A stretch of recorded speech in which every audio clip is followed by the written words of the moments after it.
Morning everyone. আর আজকে হচ্ছে গিয়ে এখন কটা বাজে, ভোর 4টে বাজে। আর আমরা এখন বেরিয়ে গেছি হচ্ছে দীঘা যাওয়ার উদ্দেশ্যে। আর এত রাতে তো জানি কোনো গাড়ি পাবো না, তার জন্য ওলা উবের ঠিক করে গেছিলাম যে ওলা উবেরে করে চলে যাবো। কিন্তু ওলা উবেরও তখন আর কিছুই নিচ্ছিল না, আমরা বুক করছিলাম, বেশি টাকা দিয়েছিলাম তাও নিচ্ছিল না। তারপর একটা গাড়ি যাচ্ছিলো, সেই গাড়িটাকে থামিয়ে দেড়ে করে ঠেলে 350 টাকার মধ্যে পুরো প্যাক আপ হয়ে গেছে। এবার আমরা চলেছি হাওড়া স্টেশনে। এবার দিদি চলে গেছে টিকিট কাটতে টিকিট কাউন্টারে। আর কি নাম ছিল জানি, ওটা অম্রপালি নাকি কি, Tamralipta express. Yes, Tamralipta express.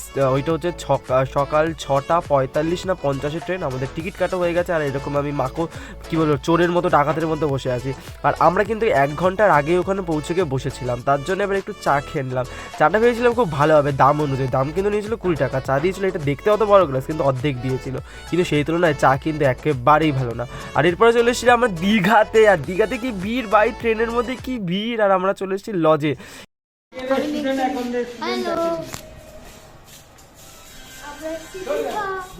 হ্যাঁ 203।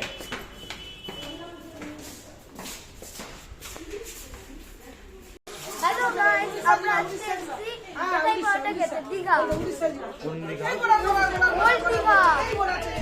এবারে লজে আমাদের ব্যাগ ট্যাগ রেখে এসে আমরা এবার চলে এসেছি একটু টিফিন করতে। তাও আর ছেঁড়া পাওয়াটা 100 গ্রামের দাম নিয়েছিল 20 টাকা। আর এটা ছিল ওল্ড দীঘার সামনে। এবার আমরা এখানে খেয়ে দিয়ে ঘরে যাব। ঘরে গিয়ে একটুখানি বসে টসে জামা প্যান্ট ছেড়ে চলে যাবো সমুদ্রতে স্নান করতে। এখন যাবো হচ্ছে নিউ দীঘাতে স্নান করতে। আমরা এবার চলে এসেছি নিউ দীঘাতে। আর মাত্র অটোতে 20 টাকা করে নিয়েছে। আমরা নিউ দীঘাতেই আছি, ওই ঘাটটা একটু বেশি কম ভিড় বলে, মানে বেশি ভিড় চাই আমাদের, মানে যেহেতু একটা সেফ থাকবে জিনিসটা, তার জন্য আমরা ওই ঘাটে গেলাম। আর ওই দিকে কোনো বালিও ছিল না, এই দিকটা বালি আছে, সুন্দর আছে। খুব খুব খুব মজা করেছি জলের মধ্যে। ঠান্ডা বলে কোনো জিনিসই নেই, আমার তো অন্তত ঠান্ডা ফান্ডা কিচ্ছু লাগেনি। আর খুব খুব খুব মজা হয়েছে আমাদের এই ট্যুরটায়।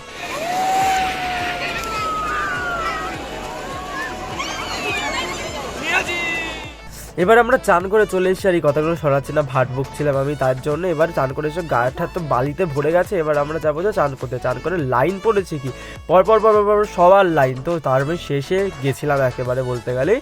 তো তারপরে প্রচণ্ড কিন্তু ঠান্ডা লাগছিল। সব রেডি হয়ে নিয়েছে, এদিকেও ভাইরাও সব রেডি হয়ে গেছে, ওই দিকে কাকিমুনিরাও।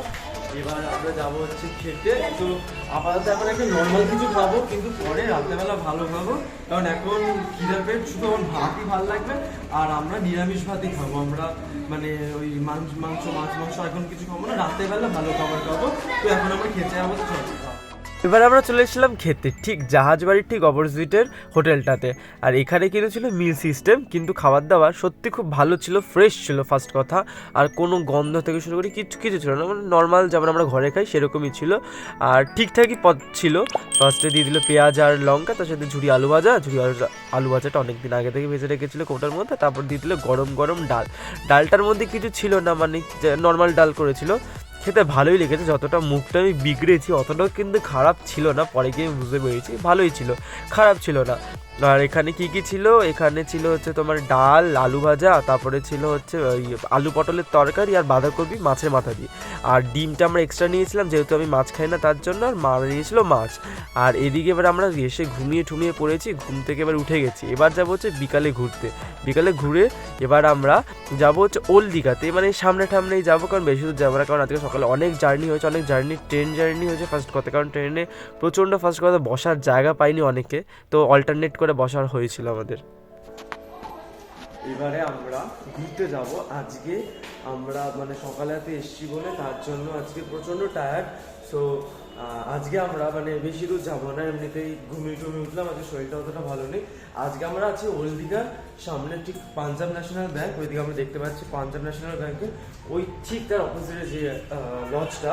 আর এখানে কিন্তু পাশেই আছে হচ্ছে বং পিৎজা। ভালো, প্রচণ্ড সুন্দর অ্যাম্বিয়েন্স দেখলাম, কিন্তু খেতে যাইনি। তো মানে এরকম করে শুধু ওল্ড দীঘায় যাবো, ওল্ড দীঘায় গিয়ে ঘুরবো, মানে বেশি জায়গায় করবো না, নর্মালি থাকবো আজকে। তো আজকে আমার তাহলে আউটফিট বা আমি আজকে কী সেরেছি সেটা দেখে নেবো। এদিকে ছোট কাকুমনি রেডি হয়ে গেছে।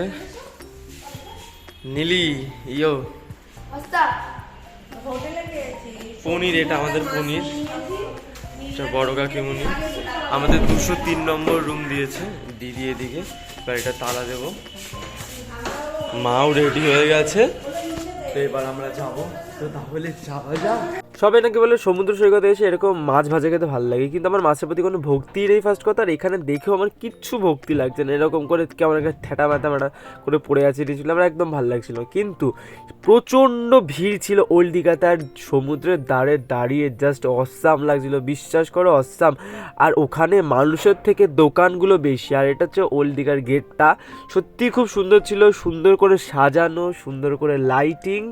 এখন দীঘাটা অনেক অনেক পরিমাণে চেঞ্জ হয়ে গেছে। আর এদিকে ভাই আমরা অনেক কিছু কিনেছিলাম, এটা একটা কচ্ছপ কিনেছিলাম শামুকের, মেন আমাদের আগেও কেনা হয়েছিল, তার জন্য এবার আর বেশি কিনিনি, কারণ এগুলো কিনে লাভ নেই, কারণ কি করবো এগুলো দিতে সাজানোর জন্য, ঠিক আছে সাজানোর জন্য কটা আছে। এবার আমরা খেয়ে নিচ্ছি ফুচকা। এখানে কিন্তু ফুচকাতে পেঁয়াজ দেয়, যেটা কিন্তু আমাদের কলকাতার এই দিকটায় ফুচকার মধ্যে পেঁয়াজ দেয় না। আর এইদিকে মা শাখা কিনছে, এদিকে শাখা টাকার দোকান, তারপর অনেক বাটি শোপিস, তারপরে ব্যাগ থেকে শুরু করে সব কিছুর দোকান আছে, ওরা সব কিছু কিনছে। আর আমি এদিকে দাঁড়িয়ে দাঁড়িয়ে বোর হচ্ছে, আমাকে তোদের সাথে তাল দিতেই হবে, নয়তো তো কিছু হবে না। না ডিস্ট্রিবিউট করছেন, সবাইকে দান করছেন নাকি?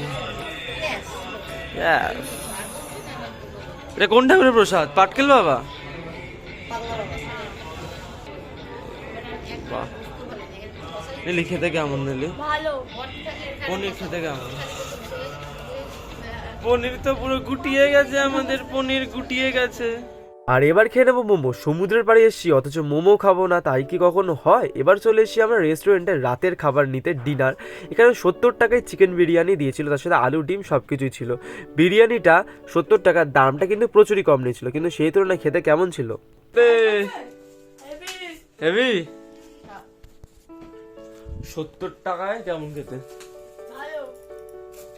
এবার যে আমার ভাই বলে হেভি দারুণ, কিন্তু সেইভাবে আমি খেয়ে দেখলাম একটুও কিন্তু ভালো না ভাই। 70 টাকা দামেই নিয়েছিল, খেতে কিন্তু ভালো ছিল নর্মালি, কিন্তু এলিয়ে গেছিলো। জিনিসটা কদিনের ছিল জানি না ফার্স্ট কথা, কারণ সকালেও দেখছি, এবার তোর বলা যায় না। এবার এখানে চালগুলো এলিয়ে গেছিলো, বিরিয়ানির কিন্তু টেস্ট মশলা সব কিছু পারফেক্ট ছিল, কিন্তু এলিয়ে গেছিলো বলে জিনিসটা একটুও ভালো লাগছিল না খেতে। তো আমরা রাতের খাবার করে ঠরে নিয়ে আমরা এবার শুয়ে পড়বো, কারণ কালকে আমার আবার ব্লগ করতে হবে কন্টিনিউয়াসলি। তো আজকের জন্য টাটা।